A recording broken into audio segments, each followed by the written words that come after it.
योगी जी के इस तथाकथित रामराज्य से खबर आई है कि ग्रेटर नोएडा में एक कोल्ड स्टोरेज से 300 टन गौमांस बरामद हुआ।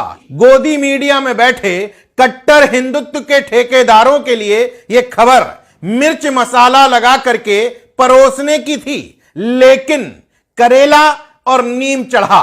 एक तो इस पूरे घटनाक्रम का मुख्य आरोपी हिंदू निकल गया और हिंदू में भी ब्राह्मण निकल गया।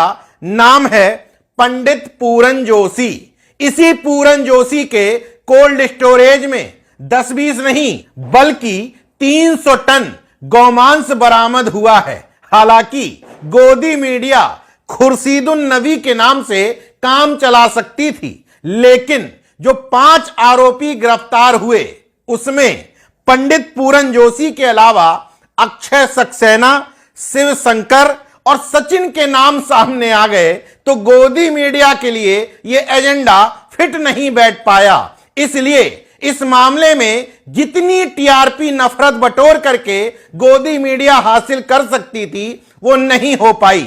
बची कुची कसर गाजियाबाद के लोनी से भारतीय जनता पार्टी के हिंदुत्व के झंडावरदार विधायक नंद किशोर गुर्जर ने पूरी कर दी। दरअसल वो अपने लाव लश्कर के साथ ग्रेटर नोएडा पहुंच गए आला अधिकारियों से मिलने, ये कहने के लिए कि आरोपियों के खिलाफ कड़ी कार्रवाई करो। लेकिन ये कहते कहते अपनी ही सरकार पर सवाल खड़े कर दिए कि योगी जी की नाक के नीचे बैठे हुए 2 सीनियर ऑफिसर इस पूरे घटनाक्रम में गौमांस की खरीद फरोख्त में मदद करते हैं।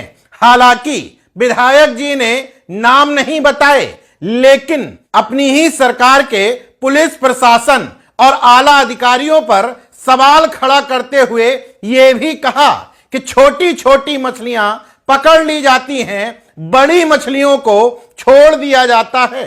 अब योगी जी के आसपास बैठे वो कौन से 2 बड़े आला अधिकारी हैं जो इस पूरे मामले में इन्वॉल्व हैं, ये तो विधायक जी ही जाने। बहरहाल जो लोग कहते हैं कि नाम में क्या रखा है, इस घटनाक्रम से समझ लीजिए कि नाम में क्या क्या नहीं रखा है। अगर इन लोगों के नाम मोहम्मद खान होते तो सोचिए, गौमांस मिलने पर नहीं बल्कि गौमांस खाने भर के रखने भर के शक पर पीट पीट करके हत्या कर दी जाती है।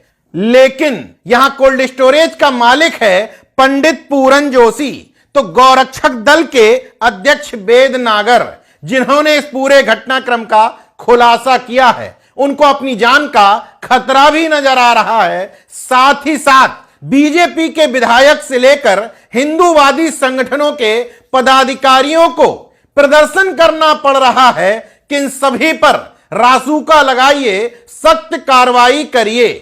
नेशन जनमत यूं ही नहीं कहता कि योगी जी जाति धर्म देखकर ही सख्त और नरम पड़ते हैं।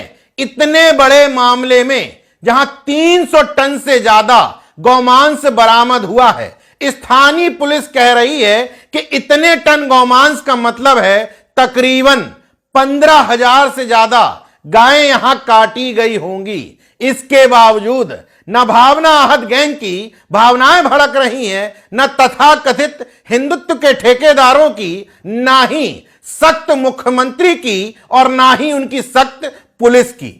हालांकि पंडित पूरन जोशी बड़ी मात्रा में कई सालों से गौमांस बेच रहे थे।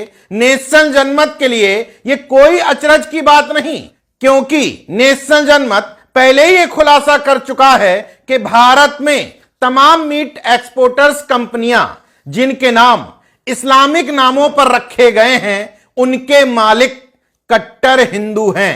हैरत की बात देखिए, जब इन कंपनियों के कट्टर हिंदू मालिकों से आप पूछेंगे कि आप इस धंधे में लिप्त क्यों हैं, तो कहते हैं धर्म और धंधा अलग अलग रखना चाहिए। नेशन जनमत भी कहता है कि धर्म को धंधा मत बनाइए, दोनों का घालमेल मत करिए, शक्ति और नरमी, धर्म और जाति देख करके तय मत करिए।